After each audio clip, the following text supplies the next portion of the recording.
Hi guys, this video is, I don't know if I'm going to be able to make it because this is, I think, my 12th attempt, and again, I'm outside today, but it's kind of windy and I've struggled to make it. And I think part of the reason is the actual topic of the video, because what I'm talking about is Saturn going into Capricorn, and Saturn is the planet of structure and the structures of your life and how you go about running your life. And when it moves into Capricorn, it forces you to really take responsibility and to look at your life and to say, I'm in the situation that I'm in because of what I'm doing. And I think maybe that's why I'm struggling with this, because that's not always been my personal strength. My personal strength has always been to absolve myself of responsibility and to say, oh, it's my mother's fault. Sorry, Mum. But that has always come much easier to me. Now, could be that, but Saturn in itself going into Capricorn isn't just about being responsible and serious. This is really good news, this shift, because it's been in Sagittarius for the last 2.5 years. And Saturn, like I said, is about putting something in place that's going to stand the test of time, that's long term. I was watching another astrologer's forecast the other day, and they were talking about Saturn as karma. And I could see what they mean by that, because I don't see Saturn as the karma planet, but I do see it as like this very stern kind of head teacher energy. Whenever it transits anything in your chart, it forces you to look at that very seriously and to say, okay, what am I actually doing in this area of my life? And am I being productive? And is this good for me? And is this in line with my life purpose? Or am I just in denial and totally off track and messing around? And Saturn, when it transits something like that, yes, it makes you more serious. On the one side, it allows you to be critical and to then make changes based on the information you get. But on the other hand, it feels like the fun is being sucked out of things, you know? So when I do readings for people, a lot of people often are like, oh, you know, my Saturn return is coming up. I'm really worried about it, because we all have this experience of Saturn. Yes, it's helpful, but it's not the most fun energy, and it kind of brings us down and it forces us to get back on track, which, yes, in the long term is fab, but in the short term, it's like, you know, I'd rather be off roller skating, for instance. So let's have a look at these actual dates then. So like I said, Saturn has been in Sagittarius for the last 2.5 years. It stays pretty much in each sign for 2.5 years-ish. It goes into Capricorn on the 19th of December, 20th of December, depending on where you are. And it stays there until March, the 21st of March, 2020. So it's in Capricorn for 2 years and 3 months, 4 months-ish, okay? So it's been in Sagittarius since 2015, and the two of those made you feel torn, because Saturn is always like, go learn something new, don't bother with this, go on an adventure, explore something, learn, teach, have fun, travel, do all of those things that you enjoy. And Saturn says put down roots and stay put. So for the last 2 years, it's been really difficult to make a decision. So the one thing that's really going to be much easier now is that you feel much more able to decide and to say, okay, these are my options. I'm going to go with option A and just do it. And then because Capricorn is an earth sign, it allows you to put in the practical action and to, this is the big one, follow through on actually that decision. Because that's where a lot of people fall down. It's one thing to make a decision, but then to actually work at realizing that. What's that saying that I learned? Two frogs, I've said this before, but two frogs are sitting on a log. One of them decides to jump in the water. How many frogs are left on the log? Like, it's an actual question, so try and answer that. The answer is 2, because he's just made a decision to jump off the log. He hasn't actually done it. Okay? So there's a difference between saying, okay, I need to change houses, or I need to move to Zimbabwe, or I need to go live in the States, or find a different job, or leave this relationship. But it's another thing to actually do it. So you're going to be much more decisive and practical when this shift happens. So that's really positive. The other good thing is that Saturn actually rules Capricorn. So Saturn itself is very comfortable, because Saturn wants to make sure that your life is in order. So I guess, again, that's the head teacher kind of karma quality, that it wants you to do well. It wants you to work at something that you've actually been blessed with. You know, like if you're super, super intuitive and very, very psychic, but you're working in a call center selling credit cards and really getting other people in debt, then you're not going to thrive and you're not going to be happy because you're off track. And Saturn is a pain in the neck, but he is, or it is, going to come in and say, do you know what, you're on the wrong track and you need to face reality and quit that telemarketing job and become a holistic healer. And that feels awful because you have to change your whole life around, especially if you don't like change. So the Tauruses, the Virgos, the Capricorns of the world, you're going to take that very seriously and say, oh my God, I've got so much work ahead of me now. But it actually allows you to improve in the long term. So it can identify problems and then work to resolve those in a practical way. Capricorn and Saturn aren't the same thing. I mean, Saturn rules Capricorn, but they're not exactly the same. So like I said, Saturn is this teacher who wants you to do the right thing with your life. Capricorn is the actual sign of the zodiac. It's like this mountain goat, and it is always climbing to the top of the hill. So it doesn't matter if it's climbing Glastonbury Tor there in the background or Mount Everest. It just depends on how ambitious you are and how high you set your sights. Capricorn always gets to the top of the hill. It never gives up. It keeps going. If it stumbles, it picks itself up. It's super stoic. Pain doesn't exist. All that exists is the end of the tunnel, the light at the end of the tunnel, getting to where it wants to go and succeeding in life. Okay? So, with these two combining their energy, yes, Saturn rules Capricorn, but it's going to be really serious and it's going to put a lot of the responsibility on you. So you're going to get messages like work hard, get somewhere in your life as a result of this work. It's not just working hard, but it also gives you the promise that if you do this, you'll get something good out of it. So combined with the examination of your life and then this message from Capricorn saying that if you want things to change, you have to work for it, or if things in your life are bad, then it's your fault and you have to make an effort to make changes, that is really harsh and difficult because some of us don't have the power to just snap our fingers and change our lives. You know, if you've been in poverty for 10 years, you can't just say, okay, I'm going to do something different and make a ton of money. It doesn't just work like that. So remember, with this Saturn in Capricorn, to be really nice to yourself, to make time for relaxation and fun, and to ask for help, because Saturn in Capricorn is going to put all the blame on you.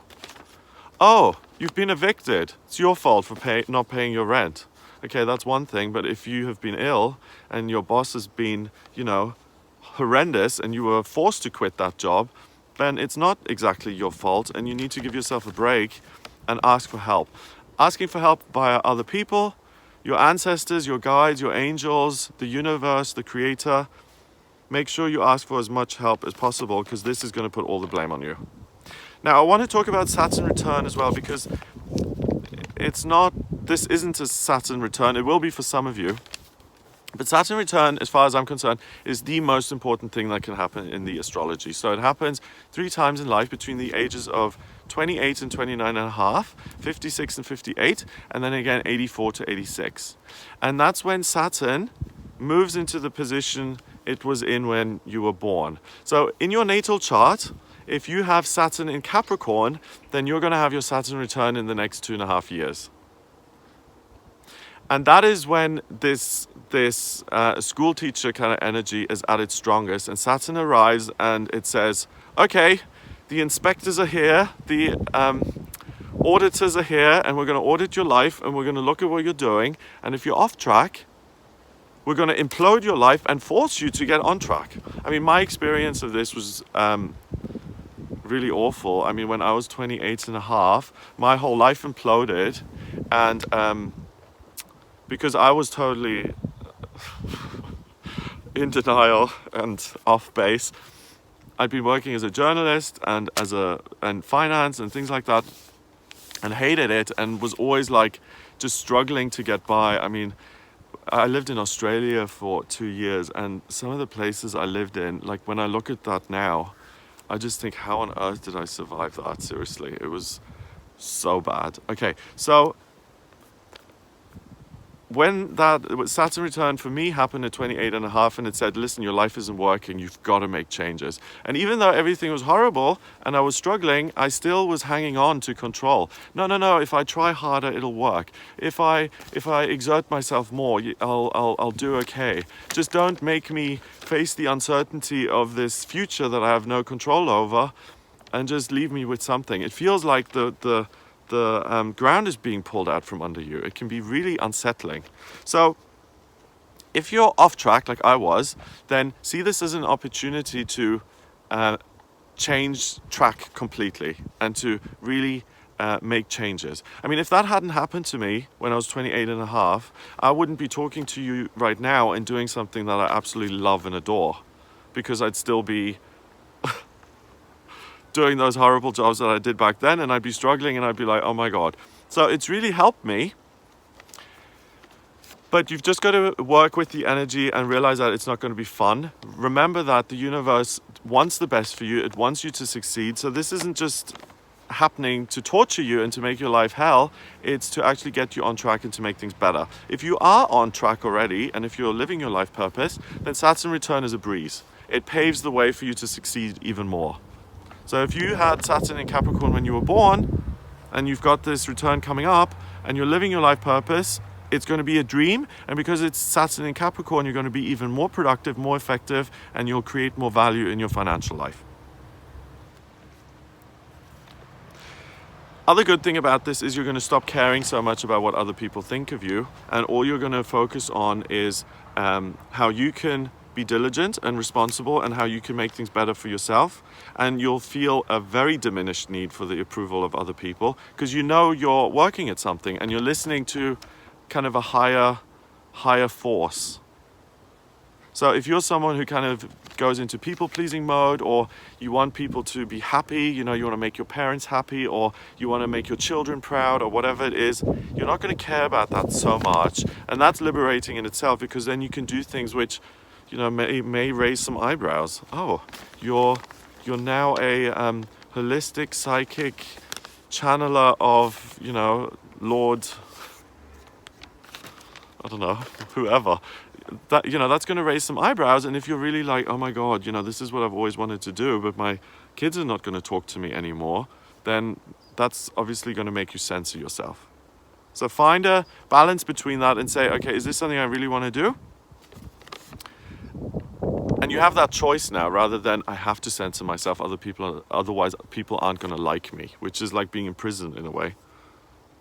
Corporations, governments, and working environments can become stricter and more demanding of you, because it's not just you that has this kind of, bottom line mentality now. It's all of these institutions as well, and they're going to be demanding in terms of, okay, are you effective in your work? So, like if you're working in some sort of giant institution, if you're a school teacher, or if you work in an insurance company or something like that, they may have more stringent kind of things in place where you now become supervised, or your monthly sales are analyzed, or your productivity levels are printed out and the percentages are given to you. And then instead of an annual review, you have a quarterly review. Stuff like that, the stuff everyone hates. where you have to be really, really accountable for what you've done and what you're doing. And that's all going to come to the surface, and people are really going to judge you on your merit. Also, the need for financial security is heightened, and all of the responsibility for that seems to rest on your shoulders. So again, make sure to ask for help. Make sure to talk about your fears and problems with other people. It's really something where you have to learn how to make time for play, and how to force yourself in a way to relax and to say, okay, I'm self-employed, but I'm taking this day off, and I'm not going to spend the whole day worrying. I'm just going to actually take the day off and relax for the day. Now, Saturn in Capricorn likes simplicity, even to the extent of austerity. When it, like I said earlier, when it transits a part of your chart, it comes under heavy scrutiny and it makes you feel like you have to work hard at everything. So let's say in your birth chart, you've got Neptune sitting somewhere, and now this transiting Saturn sits on top of your Neptune. It's going to say, okay, you have all of these hopes and dreams that one day you're going to be, for example, a film star and people are going to know your name and your name is going to be in bright lights. Saturn is going to say, okay, well, what are you doing to make that a reality? Is that really going to happen for you? And that's like pricking a balloon and making the air go out of it. It's like, oh, okay, it's not going to happen. But then, if you don't let that discourage you, then you can get on a plane, move to Hollywood and become, you know, the next Angelina Jolie, if that's what your dream is. So it forces you into action. It forces you to face reality. Okay, so when Saturn was in Sagittarius, the choice wasn't about working harder and being more responsible. It was about fight or flight. It was about denial and skipping over the difficulties by distracting yourself with other things. And that's no longer an option now. So you have to face, again, reality. But also, by doing that, you'll be able to take better care of your life. You'll be able to take better care of your body, of your physical circumstances, and everything that is structured in your life. So this is really, I want you to look at this as a positive thing. Even though you feel more under pressure, it's really going to serve you. You're going to be so much more productive. You're going to be much more effective. Just make sure that you balance it out and say, yes, I am doing all this great work, but I don't need to work myself to the bone or work until I'm dead.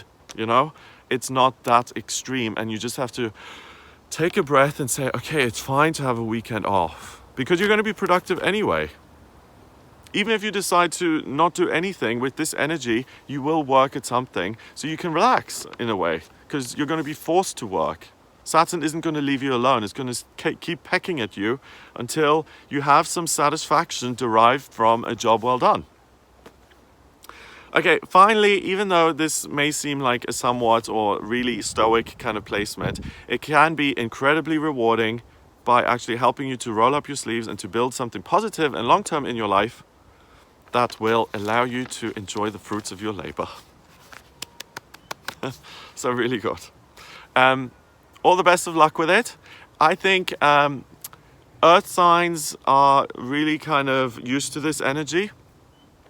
Water signs to some extent are as well. The ones that are really going to have to kind of slow down deliberately are the fire signs, so Sagittarius, Aries, and Leo, and the air signs, Gemini, Aquarius, and Libra, because your pace is quicker. You tend to just move on from thing to thing. And Saturn in Capricorn says, slow down, look at what you're doing, and make it the best you can. Okay? So if you're a Gemini or a Sagittarius, really take note of this. Have a look at where it is in your chart. And if you want if you'd like to have a private reading with me, I can have a look at your natal chart. And the way I do that is I draw up your chart by looking at your place of birth, date of birth, and time of birth. And that then is a snapshot of the sky, and it shows me what you're all about. Where you've come back this time, what your vocational aptitudes are, what you're good at, what's coming up in your love life and your finances and money and all of that. But also I can have a look at what house this Saturn is transiting. So the way it works in astrology, if you have a planet, so let's say Saturn is the planet, which it is, that is the actual energy. So Saturn is this energy of structure. The sign it's in is the way that energy is expressed. So in Capricorn, that energy of structure is expressed through hard work, diligence, and ambition. But the house it's in is the area of your life that planet expresses itself. So if your Saturn in Capricorn now from the 19th, 20th, transits your second house, the area of your life that this is going to manifest itself in is in your financial sector. So you'll be really working hard to make more money, or you'll be supported to work hard to make more money. So that's going to be one of the most amazing placements. If it's transiting your 10th house, then it's about finding some structure and stability in your working life. If it's in your 7th house, then it's about working harder to improve your relationships. That's that kind of thing. So we can look at that in a personal reading. So if you're interested in that, then please get in touch via my website. It's gregoryscott.com. Click on the readings tab to order your reading. Please remember to subscribe to this channel. I can't believe I've actually done this video now after the umpteenth kind of attempt. yeah, please remember to subscribe, and I'll speak to you soon.